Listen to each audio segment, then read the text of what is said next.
Negara Kesatuan Republik Indonesia, atau yang lebih dikenal sebagai NKRI, merupakan bentuk negara kesatuan yang memiliki kekuasaan tertinggi di tangan pemerintah pusat.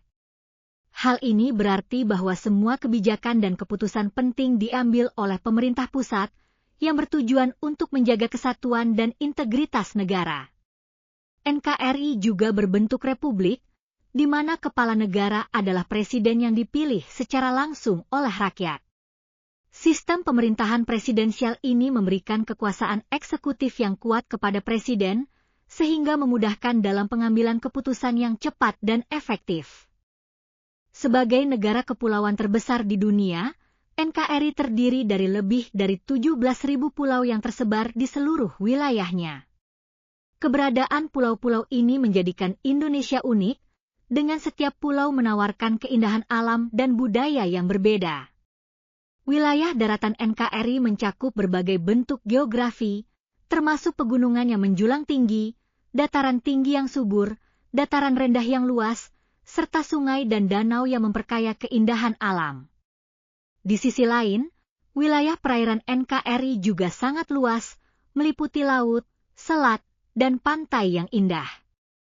Lautan yang mengelilingi pulau-pulau ini tidak hanya memberikan keindahan, tetapi juga sumber daya alam yang melimpah, seperti ikan, terumbu karang, dan mineral.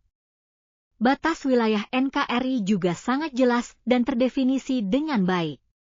Di darat, Indonesia berbatasan dengan beberapa negara, seperti Malaysia di Kalimantan, Papua Nugini di Papua, dan Timor Leste di Nusa Tenggara Timur. Sementara itu, di lautan, Indonesia dikelilingi oleh Samudra Hindia di sebelah selatan, Samudra Pasifik di sebelah utara, dan Laut Cina Selatan di sebelah barat. Batas-batas ini tidak hanya penting untuk menjaga kedaulatan negara, tetapi juga untuk mengatur sumber daya alam yang ada di wilayah perairan.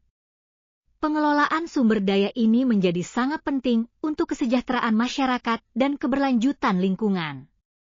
Keberagaman wilayah di NKRI sangat signifikan dan menjadi daya tarik tersendiri bagi wisatawan domestik maupun mancanegara. Di daerah perkotaan, masyarakat dapat menemukan gedung-gedung tinggi yang modern, jalan aspal yang terawat, dan ekonomi yang beragam. Kota-kota besar seperti Jakarta, Surabaya, dan Bandung menjadi pusat kegiatan ekonomi, pendidikan, dan budaya. Jakarta, sebagai ibu kota, menjadi jantung perekonomian dengan berbagai pusat perbelanjaan, restoran, dan institusi pendidikan terkemuka. Sementara itu, di daerah pedesaan, suasana yang tenang dan damai mendominasi. Ruang terbuka hijau yang luas, ladang pertanian, dan kebun perkebunan menjadi pemandangan sehari-hari.